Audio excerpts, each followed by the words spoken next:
Welcome to Tales from the Crypt Keeper. Welcome to my studio. I'm going in with solvable paint thinner. These gloves are kind of giving Breaking Bad. Finally, bacon knife. Finally, bacon knife. If you own a carbon steel knife, or you've thought about getting one, you've probably heard the term patina being thrown around. Today, I'm gonna show you what a patina is, how to get one, and how it's a little bit different from rust. You've probably noticed that I'm not Naoto or Nathan. My name is Skye. I'm normally a little bit more behind the camera, but today I'm gonna help you keep your knife from rusting. In the early days of knives, it was mostly just carbon steel, which is something that's a little bit more reactive and tends to hold a pretty good edge compared to stainless steel. These days, there's not much of a difference between carbon steel and stainless steel. They can both be tempered to pretty much the same hardness, they hold an edge similarly, so it's basically how much care you want to put into your knife. Carbon steel can actually discolor with use, which can be good or it can be bad. Because of a lack of chromium in carbon steel, it can either rust or patina. Those are a little bit different. So rust is something that kind of eats into the steel itself, and it'll actually start to degrade it over time. A patina is more of a protective coating that you build up from use. Once it's kind of beefy enough, it turns into a really dark, thick coating that'll keep your knife from rusting for quite a while. If you leave rust on your knife for too long, it can kind of start to pit into the blade and eat away your knife. Most of the time, all you need to prevent rust is just to wipe your knife off once you're done using it. And that's pretty quick too. For a regular carbon steel knife, that can be anywhere from like a couple of minutes to sometimes a little bit longer, depending on the type of steel. As long as you keep it dry, you shouldn't need to worry about rust. And either way, when you're using it over time, that patina will start to build and show you what you've cooked. There's a lot of carbon steel purists out there that will like to do their patina only in a natural way. But other people, just want to build up a quick one and keep it from rusting so that the ease of care is just a little bit more simple right off the hop. If you're interested in forcing your own patina, I like a little science experiment from now and then. Today we're going to try 4 different methods, mostly popular things and one tried and true Knifewear method. The first one is a super dense instant coffee mix that's just so acidic that it should turn your knife black. The second one is going to be our vinegar method, which is pretty popular on the internet for kind of forcing just a base level patina. I've tried this one at home to some kind of mixed results, but this time I'm going to be extra careful to make sure the knife is dry and completely free of oil to see if I get anything better. I'm also going to try a popular one with mustard because maybe we can make some cooler designs on it. And the last one was recommended by one of our Discord members, and we're gonna see if bacon is gonna help patina one of these knives. Most makers of carbon steel knives start by putting a little blade oil on these guys when they're in transport so they don't arrive here and then get all rusty immediately. But I didn't actually clean that off of mine when I started forcing a patina at home. So this time I am being extra thorough and I'm using a common kitchen ingredient of paint thinner because we don't have any rubbing alcohol. Don't do this at home. You want a clean base. My ultimate nemesis. Please help. This is what we look like before we got a patina.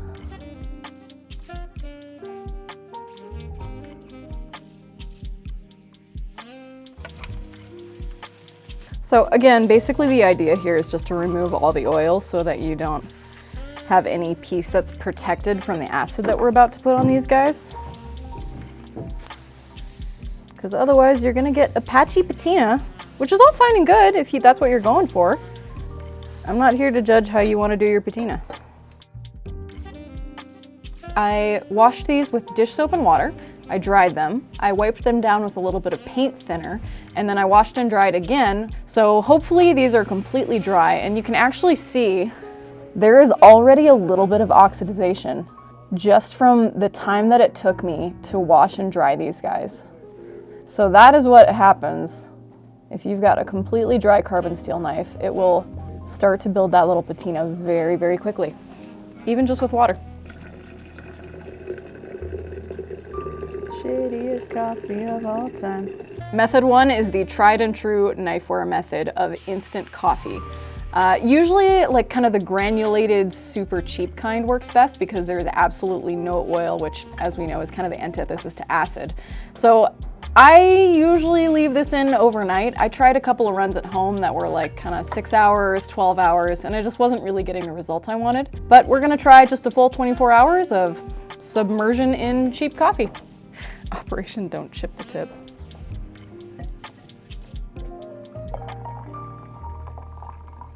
How to make your coworkers hate you in one simple tip. Like you could totally do like slowly empty the coffee over time to create like a little colorless like rainbow situation. That's it. Method 1. We'll see you later, little guy. Sleep tight.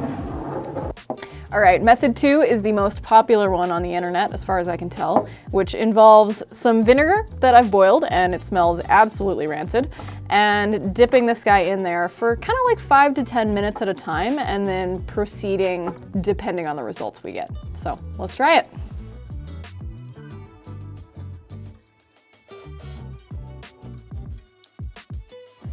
Yeah, this is certainly more of a controlled precision technique as opposed to leaving it overnight, because you're kind of checking as you go and making sure nothing's getting a little too funky. Whoa, it's turning like red.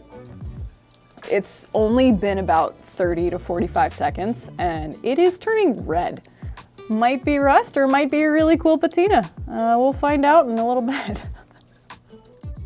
We won't know what this really looks like for the next couple of minutes because it needs to dry off and react to oxygen. But so far it's looking really dark. I'm gonna wipe it off, see how it looks, and then maybe we'll give it another dip. Oh, look at her. Wow. That worked really well. I think like cleaning the oil off the blade was for sure the move here. And now I was thinking about leaving this overnight, but with this kind of result, with the heat and the acid, I'm kind of worried that it might just eat through the knife. That's very even. I really wasn't expecting that. That's super cool. So this by itself is pretty cool, but I kind of want to test it and push it a little bit further and see how far we can go with this. Okay, this is the second dip. I'm actually seeing like a little bit of flaking floating in it, so I'm kind of wondering if that's like a little bit of the patina coming off because of the amount of acid that we put it through. This time it was about like 7 minutes instead of 5, but let's see how it turned out. I think the flaking was the patina off of the core steel. You can see just right along here. It's made the core steel very black. There's your Kurochi finish. If you're gonna do the vinegar method, I would recommend you stick to like conservatively 5 minutes maybe. Definitely dip and check on it as you're going because it will take off the Kurochi finish. I don't know, I love the rustic aspect of this whole process. Like I think making a patina like this is part of what makes this type of knife so cool. Okay, with these kinds of results, I'm going to boycott the overnight dip in this solution here. I think it would just kind of take the knife a little bit further than it needs to go. In the name of science and aesthetics, I'm gonna try to remove the rest of the Kurochi just to see what happens.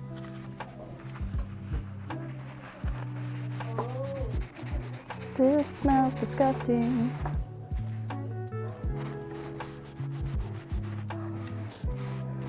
Wow.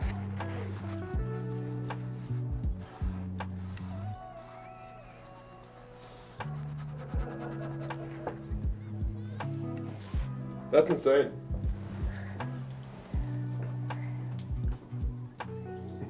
You want to decroach your knife? One more dip.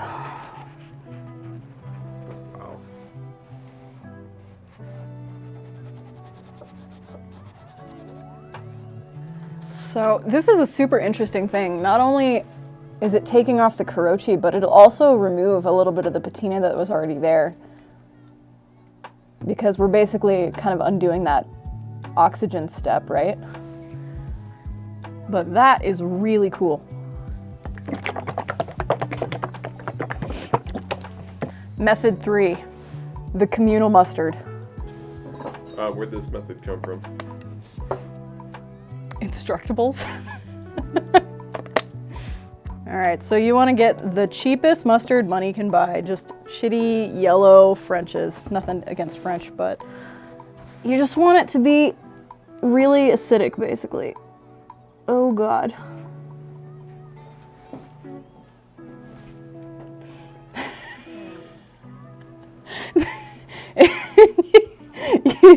It sure looks like something.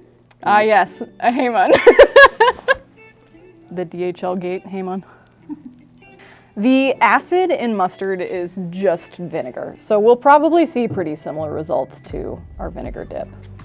So this method is basically the same as the white vinegar method, but the advantage of mustard is that you're getting a little bit more control over the pattern that you're doing. So if you want to do some crazy designs, I'm gonna try some polka dots. It's already going pretty bad, but you know. Can you say something like, this is like the cookie decorating equivalent of making. I'm not like other girls. I'm gonna try a couple of sizes of polka dots here. So, you know, you bring your knife to your kitchen and impress all the line cooks. This is the best way to make your knife stand out. No one will ever mistake it for theirs. I'm gonna sign my name. Wow, this is like the most fun I've ever had with knives. I should have brought my cake piping kit.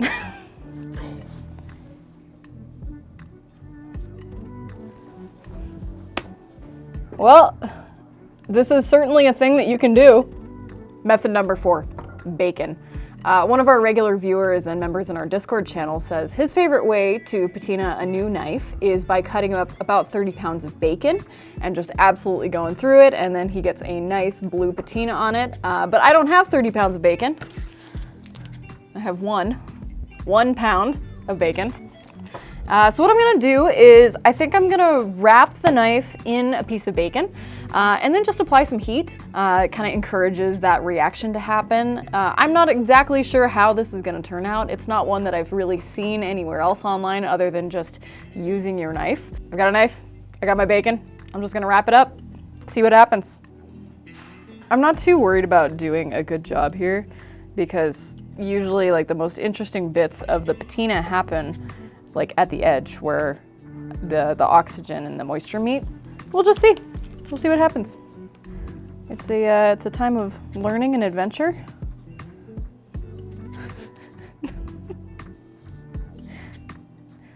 Don't forget the tip. And yeah, it's ready for your sandwich. Finally, bacon knife.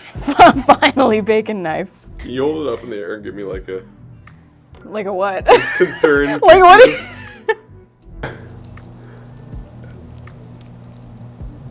All right, for the last look today, we're gonna do a knife wrapped in bacon. Why did I think this was a good idea? At this point, I'm just gonna blast it with light and heat and hope something happens. We'll find out. It's the next day. It's been 24 hours. This bacon wrapped knife has been sitting out and getting just a little bit gross. And I lifted a little bit and it looks like a patina is starting to form, so maybe my method started to work. Our coffee knife is looking nice and dark. This is how the mustard turned out. Kind of got this crusty golden vibe going on. Basically completely brown on the other side. So I'm gonna like peel that off. I don't think that's something I can do on camera. I think I need like a scrubby for this.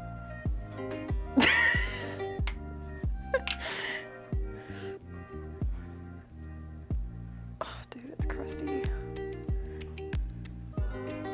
Oh.